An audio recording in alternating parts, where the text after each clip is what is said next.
Brightest blessings, everyone. Psychic medium Elizabeth Grove, the Paranormal Priestess. Welcome to the Paranormal Priestess YouTube channel.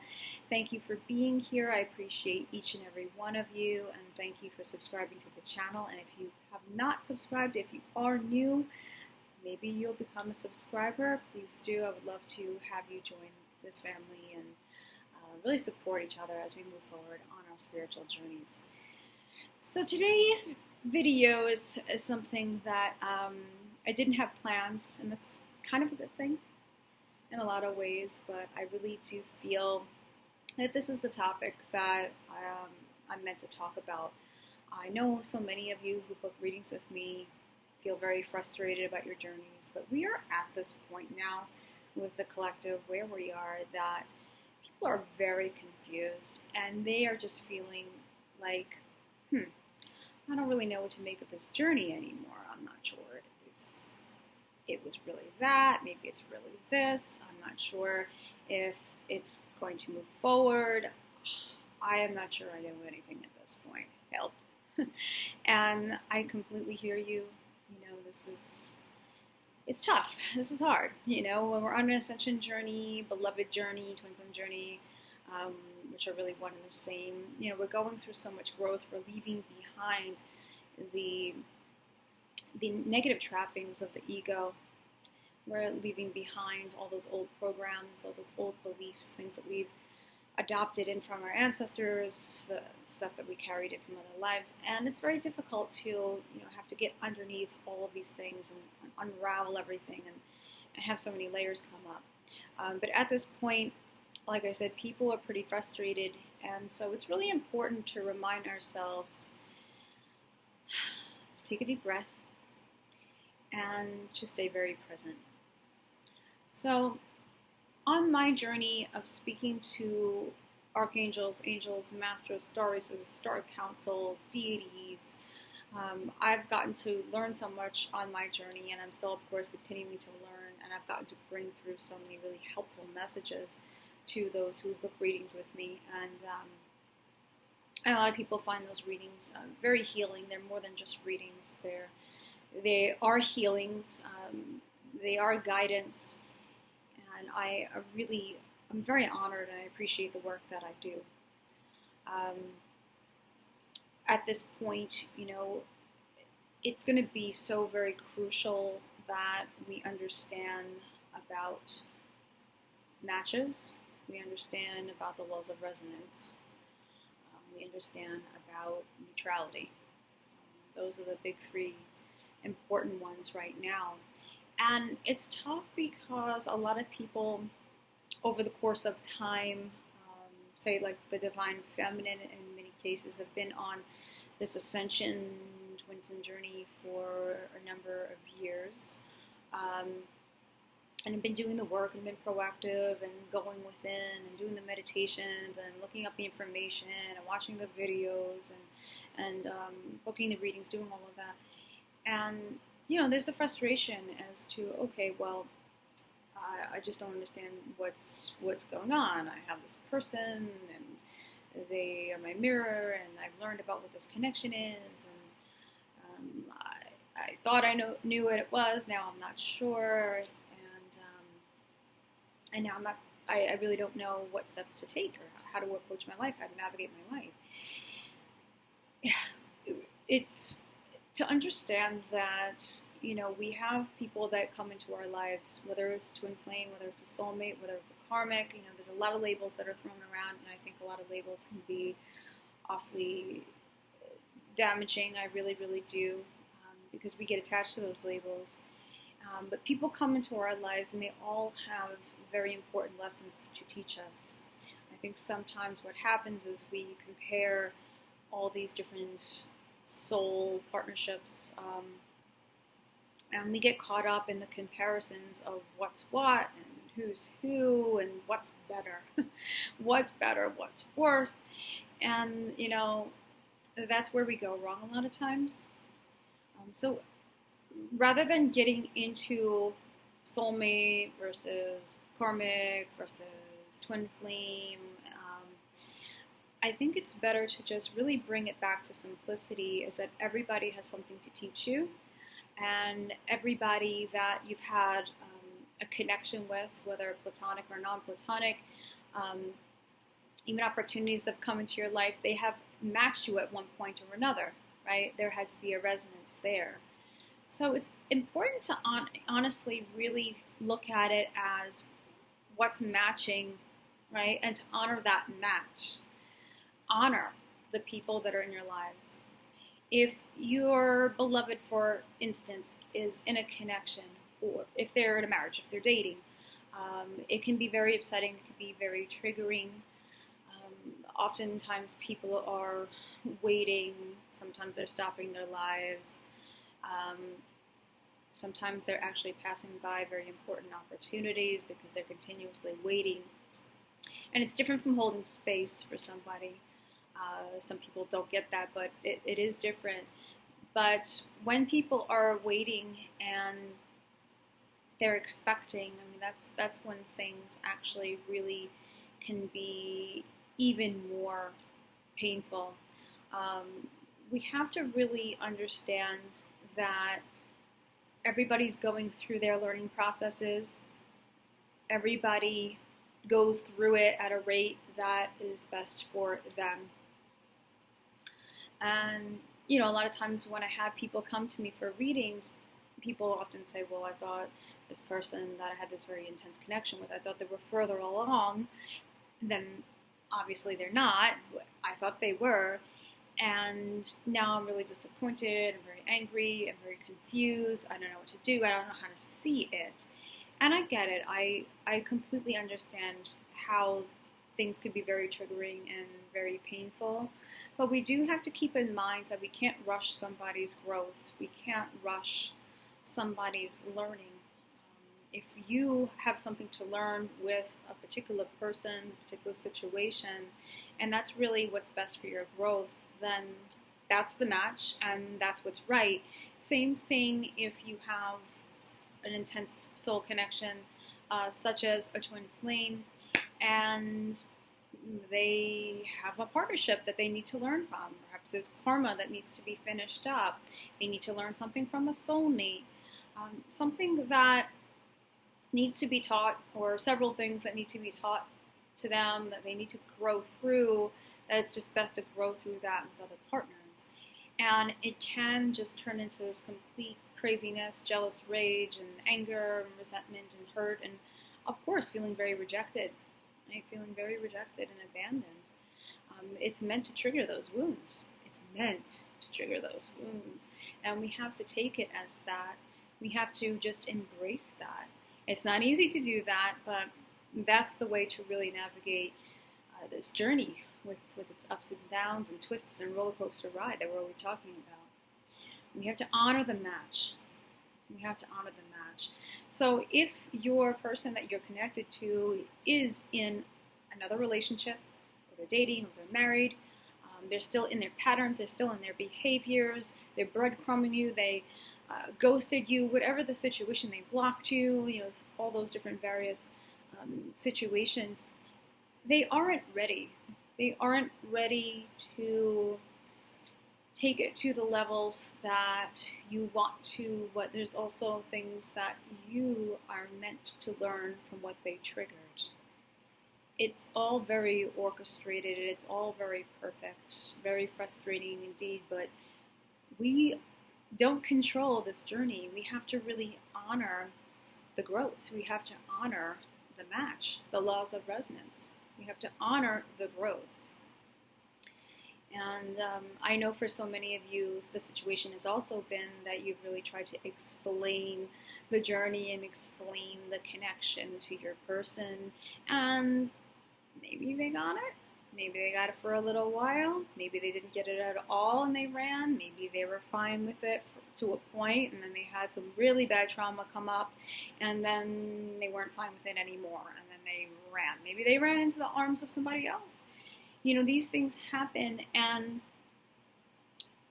you know, in order to really stay as peaceful as we can, we have to look at the bigger overall picture of these things and really see the gifts in the lessons. And know that, well, if you were with this person and they weren't really your vibrational match, even though the label twin flame, if they aren't the match, it's going to cause a lot of pain and suffering, right? It's going to cause even more pain and suffering if they're not ready. It's to accept that. It's to accept that you're both not ready. You're both not ready. That's what it comes down to. And how ready will it be down the road? There is free will. There is. And we have to let that person go. Sometimes that's just the best way. And when you let a person go, now I don't mean cutting a cord, no, I don't mean, if someone is your soul, you can't cut them off in that kind of way, energetically completely cut that cord. But when I say let go, it really is meaning detaching fully from thinking about what kind of future you would have with this person, to, anything that you would plan, or to try to chase them down if you're still at that stage. It's really letting go and letting it be, and allowing that growth to happen for yourself and for that person.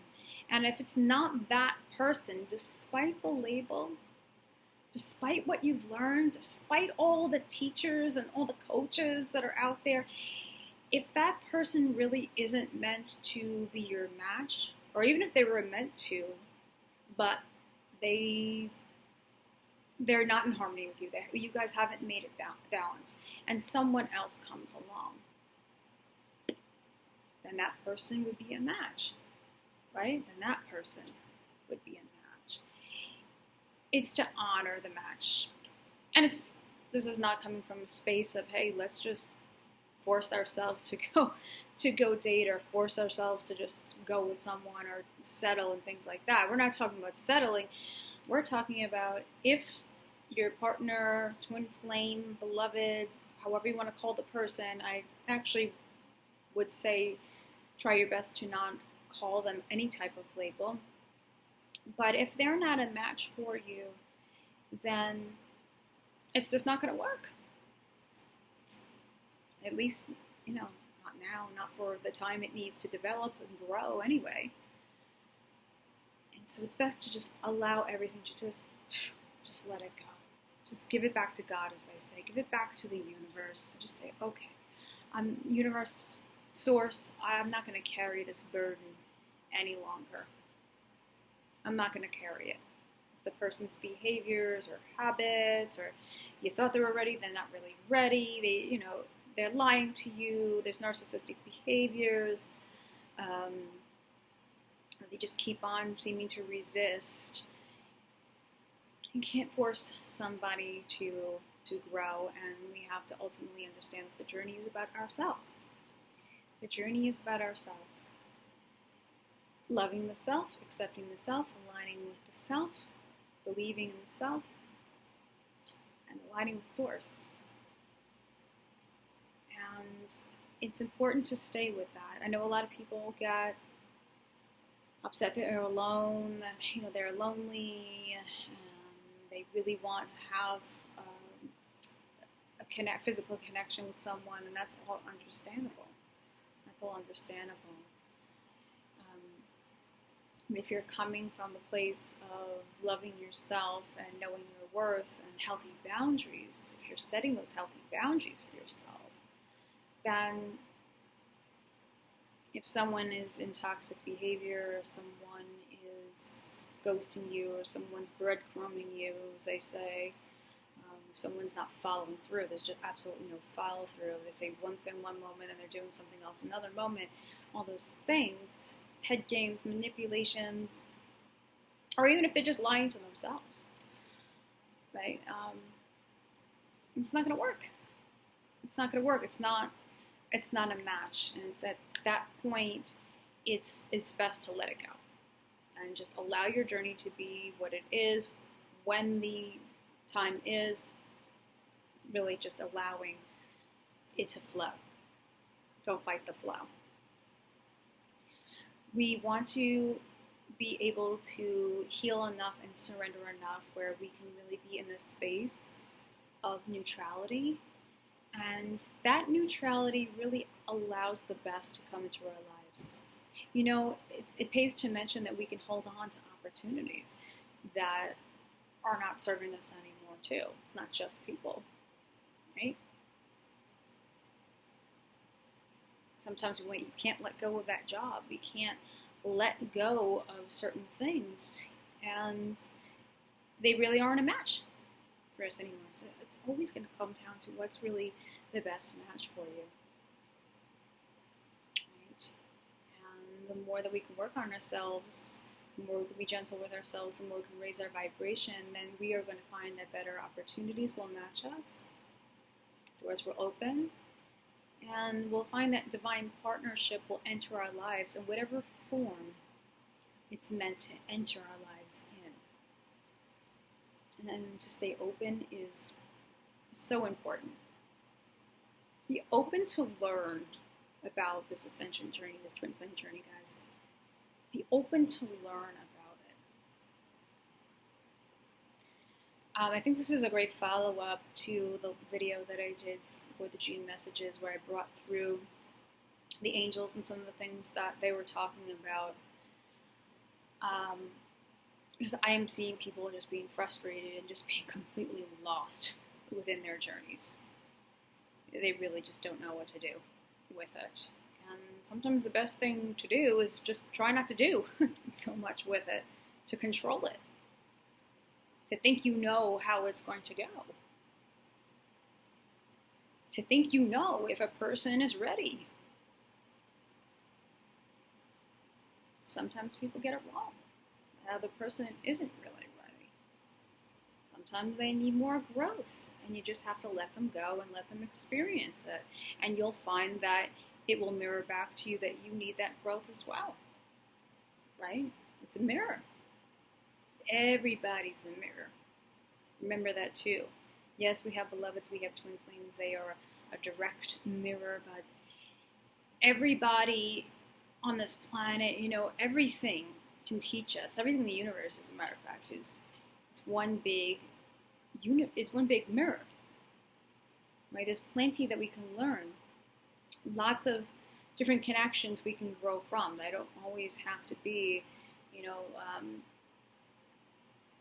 a romantic kind of connection. You know, we can learn in so many different ways. But to be open to that is going to really, really be of service to you. So I hope that you can take this message and really integrate it. And if you are finding that you're holding on too tightly to old ideas about relationship, or you're finding you're holding on too tightly to a person, if you're finding yourself just so frustrated and so fed up at this point on this journey, it's not the journey itself that we need to say, hey, this journey sucks, I hate this journey, I gotta just get off the journey. It's how we're approaching it with our mind. That's where it is. It's how we're approaching it. We're attached. We're attached. We have ego attachment.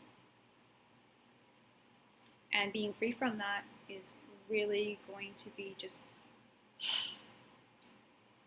taking a breath, exhaling, and just allowing a smoother ride instead of a jagged one. So let me know if this video has helped you, and if you do find that you are struggling, please know that the work that I do is very important to me, and I would love to be able to assist you. The readings that I do, again, I can't stress more, they aren't just readings. They're speaking to your team, and yes, we are getting lots of detailed information about your path, but it also includes a lot of spiritual guidance.